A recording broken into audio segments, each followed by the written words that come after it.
There's a classic, I think it's a classic. It's not that old yet, but it's going to be a classic if it's not already, book called The Five Dysfunctions of a Team.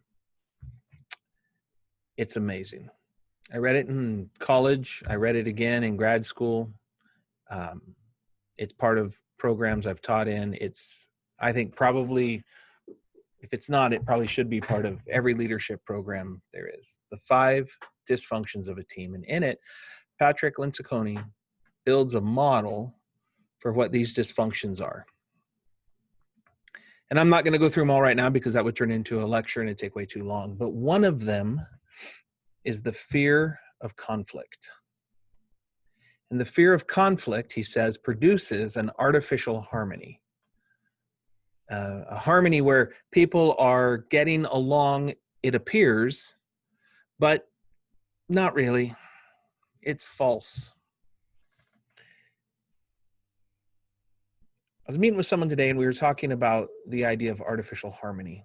And it germinated these thoughts for me. And I reached back and was playing with this Five Dysfunctions model again and how dangerous it is to have a fear of conflict. And how dangerous the artificial harmony is that is the result of a fear of conflict. And so many people call that artificial harmony peace. Everyone's at peace, but it's fake. Because here's the thing, a peace that is built on a fear of conflict isn't peace at all. It's just it's almost like espionage. The conflict cannot be avoided. You can't avoid conflict. You can only store it. And stored conflict builds up and it builds pressure. And it either comes out in aggression or passive aggression.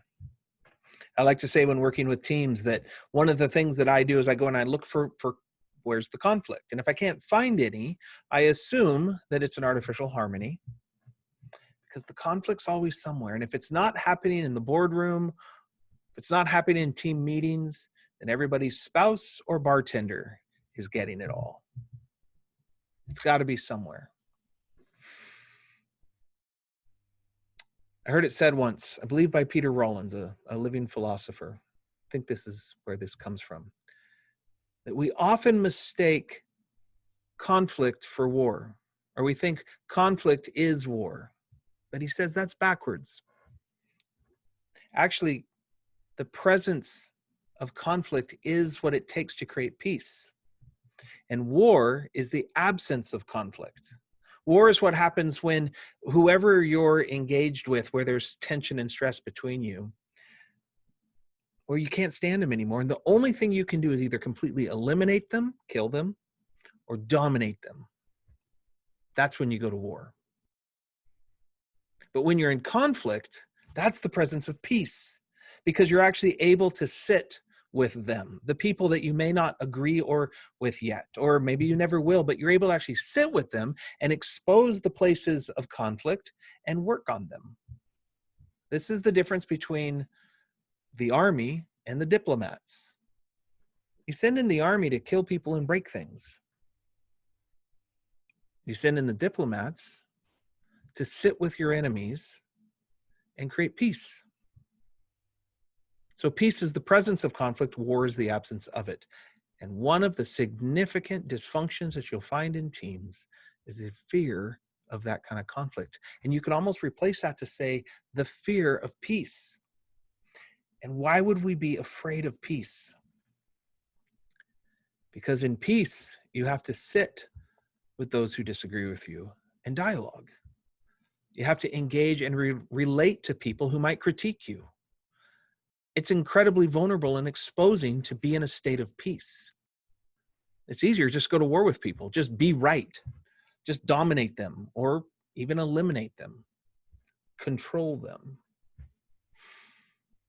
What does it mean to be people who lead from peace? It means people who can do conflict.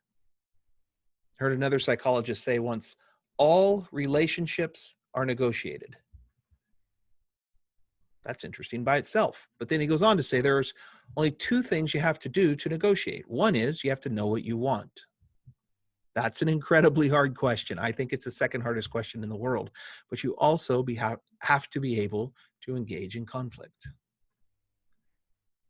To negotiate a relationship, you have to be able to do peace.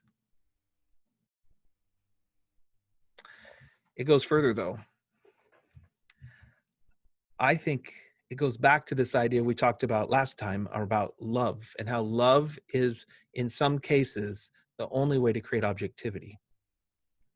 And one of the wisdom teachers of our globe taught us we had to love our enemies. That's a Jesus idea. Love your enemies. I think in order to be at peace with your enemies, those who disagree with you, those you don't get along with, those who are working to hurt you even, to be at peace with them, you have to see them.